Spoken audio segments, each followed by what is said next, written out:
One of the problems experienced by hydro growers with NFT systems, nutrient film technique, is water temperature. In NFT systems, commonly used in hydro systems, you have a very thin film of water running down a channel, and on a really hot day that water temperature can rise from one end of the channel to the other by several degrees, and you've got hot water trying to feed your plants with that.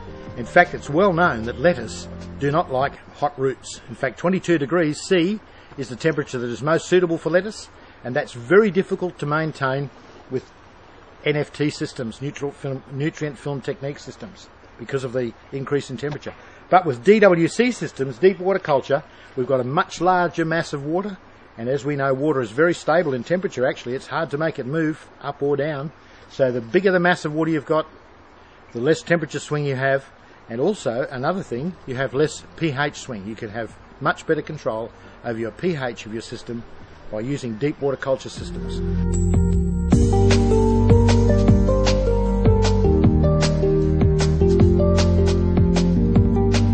This farm setup that we're seeing right now, we're converting from hydro to aquaponics, and the owner is gradually going to replace all the NFT. Obviously it's a big capital cost to pull it all out and throw it away straight away, so gradually we're going to replace it bit by bit. As profit comes in, we'll replace it with DWC, or deep water culture system, because of the advantages that has in both temperature and pH, and the advantages are significant, which means more money on the bottom line for you, the farmer.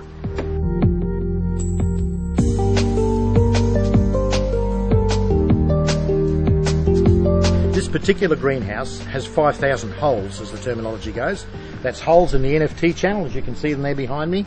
The number of holes we have is 5,000. Theoretically, that means we can have 5,000 plants growing at any given time. But in actual fact, that's not the whole story. Because with lettuce, for example, which we use as a benchmark crop to talk about, lettuce takes 4 weeks to grow from the time you bring the seedlings into the NFT to when you harvest. So if we have 5,000 holes, but for the sake of mathematics, let's say 4,000 holes, that means we can only harvest 1,000 lettuce per week out of a 4,000 hole system. We're rotating our crops correctly so that every week we take off 1,000 lettuce. Every week we have to have another 1,000 seedlings to go into those holes to replace them straight away. If we're doing deep water culture, the same rules apply. We need to have a specific number of holes, and we need to rotate our crop in that manner. When doing aquaponics for profit, the main game is the plants, as we've said earlier. Whereas fish are going to take, depending on species, the very earliest 7 months, and some species might even take 2 years before you net a profit from them. So as you can see, in doing aquaponics for profit, the main game is the plants. I'm very reluctant to predict income levels, because that's dangerous, because for different parts of the world and in different marketplaces, you'll experience different prices for your produce.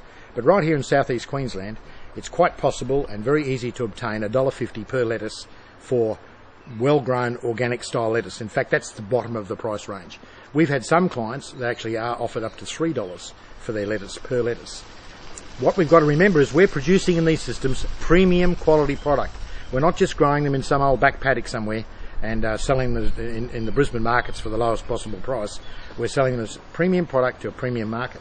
So we can expect, if we're going to harvest out of this one greenhouse alone, quite conservatively, we will harvest 1,000 lettuce a week, week in, week out.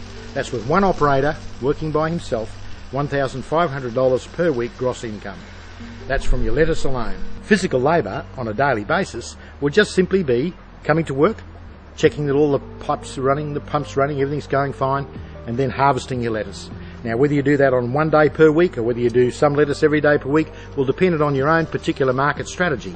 But over the week you have to harvest 1,000 lettuce, and over the week you have to plant out 1,000 seedlings. We have got some growers already who are reporting to us that that represents about 2 hours work per day, once they're well organised. Obviously initially you'll have to put a lot of effort into it, but once they're organised, it's about 2 to 2.5 hours work per day. Now that's not a bad way to make a living.